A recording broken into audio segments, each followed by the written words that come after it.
everyone, I'm Sonia. I'm here to give you tips before you visit America. So number one, the US is one of the few countries to still use the Imperial system. If you don't know what the Imperial system is, that is the measurement system we use in America. So like feet, inches, yards, miles, and also for the temperature we use Fahrenheit, not Celsius.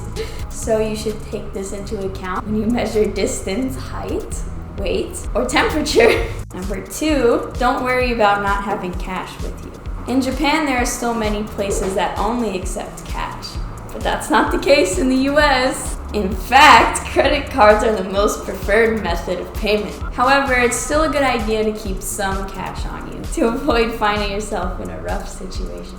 Speaking of money and the stuff you don't want to lose, never leave your items unattended in America. You might feel comfortable doing that in Japan because Japan is much safer. If you leave anything unattended, it will definitely get stolen. So, for example, don't leave your bag at a table at a restaurant to save your seat. And if you lose something like your wallet, you will probably never get it back. Unlike Japan, where people are nice and they actually report things to the police. Number three, speaking of restaurants, remember to tip. In the US, not tipping is considered rude.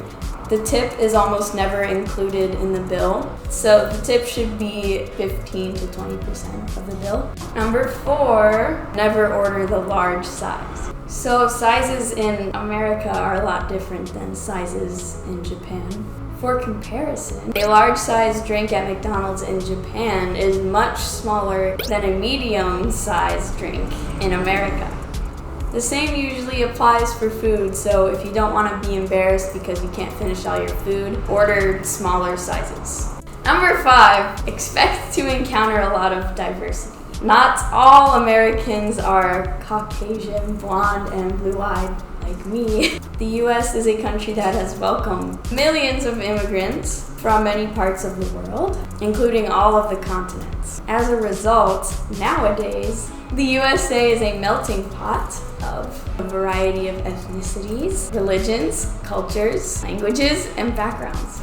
Number six, don't always rely on public transportation.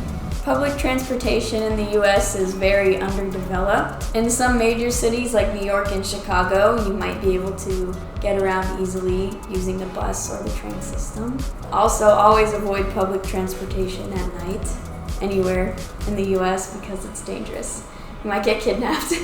However, if you go to Texas, where I'm from, you need a car to get anywhere. So, you might want to consider renting a car, but make sure you are 25 or older because you cannot rent a car in America unless you are 25 or older.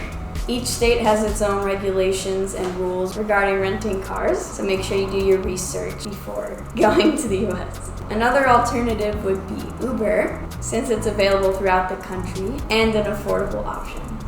So, these are some things you should take into account before planning your trip to the United States. But most importantly, remember to enjoy it. Before we finish the video, let me know your thoughts on any tips you have from your US travels. Thanks for watching!